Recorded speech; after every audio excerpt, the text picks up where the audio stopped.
അമേരിക്കയ്ക്കുണ്ടായ നഷ്ടങ്ങൾ എന്താണ്, ചില ആളുകൾ, ചില ഭടന്മാർ, അവരുടെ പോരാളികളായ ചില സേനാ വിഭാഗങ്ങളിലുള്ളവരെ നഷ്ടപ്പെടുന്നു. പിന്നീട് നേരത്തെ പറഞ്ഞതുപോലെ അവിടെ പെട്ട ഒരു പൈലറ്റിനെ രക്ഷിക്കാനായി എടുത്ത ചരിത്രപരമായ ദൗത്യങ്ങൾ. അങ്ങനെ യഥാർത്ഥത്തിൽ ഇസ്രായേലിന് വേണ്ടിയാണ് സാർ പറഞ്ഞതുപോലെ യുദ്ധത്തിന് ഇറങ്ങിയതെങ്കിൽ വലിയ നഷ്ടമുണ്ടായിരിക്കുന്ന അമേരിക്കയാണ്. ട്രംപിന്റെ ജനപ്രീതി വല്ലാതെ ഇടിഞ്ഞുവെന്ന് പല സർവേകളും വ്യക്തമാക്കുന്ന പശ്ചാത്തലമുണ്ട്. വലിയ തോതിലുള്ള പണച്ചെലവും അമേരിക്കയ്ക്ക് ഇതിനകം സംഭവിച്ചിട്ടുണ്ട്. ഏറ്റവും ചുരുങ്ങിയത് ഒരു ദിവസം $1 ബില്യൺ. ഇപ്പൊ 40 ദിവസത്തെ യുദ്ധം നടത്തി ചിലർ പറയുന്നത് $2 ബില്യൺ ചെലവഴിക്കേണ്ടി വരുന്നതാണ്. ഏറ്റവും ചുരുങ്ങിയത് $1 ബില്യൺ വെച്ചാൽ പോലും $40 ബില്യൺ ഇതിനകം യുദ്ധത്തിന് ചെലവാക്കപ്പെട്ട് കഴിഞ്ഞു.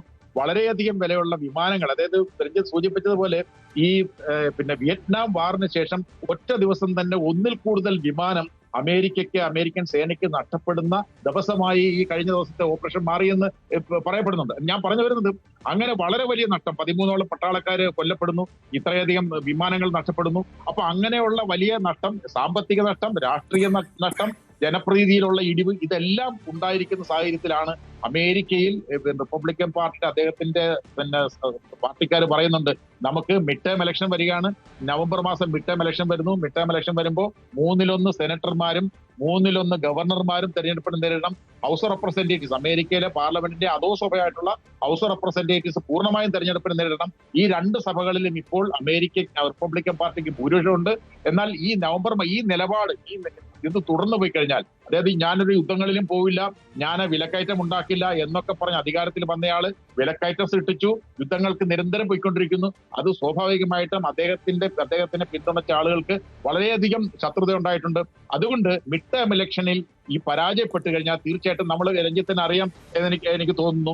നമുക്കറിയാം 2 തവണയാണല്ലോ അമേരിക്കൻ പ്രസിഡന്റ് തെരഞ്ഞെടുപ്പിൽ ഒരാൾക്ക് മത്സരിക്കാൻ കഴിയുക, 2 തവണ പ്രസിഡന്റ് ആക്കാൻ കഴിയുക.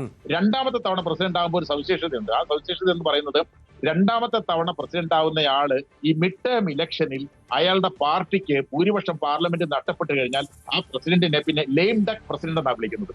അതായത് മുടന്തൻ താറാവ് എന്ന് പറഞ്ഞാൽ അതിന്റെ സൂചനയുടെ അർത്ഥം അദ്ദേഹത്തിന് വലുതായിട്ട് പിന്നൊന്നും ചെയ്യാൻ കഴിയത്തില്ല. അത് ഈ പുറത്തേക്ക് പോകാൻ തയ്യാറായിട്ടിരിക്കുന്ന എല്ലാ പിന്തുണയും നഷ്ടപ്പെട്ട ഒരു പ്രസിഡന്റായി മാറുന്നു എന്നുള്ളതുകൊണ്ടാണ് ഈ ലെയിം ഡക്ക് പ്രസിഡന്റ് എന്ന് പറയുന്നത്. അപ്പൊ അങ്ങനെയുള്ള ഒരു അവസ്ഥയിലേക്ക് ഈ അമേരിക്കൻ രാഷ്ട്രീയം ട്രംപിന്റെ 2ാമത്തെ ഭാഗം, അതായത് ആദ്യത്തെ 2 വർഷം കഴിഞ്ഞുള്ള ബാക്കിയുള്ള 2 വർഷം അങ്ങനെ പോകും.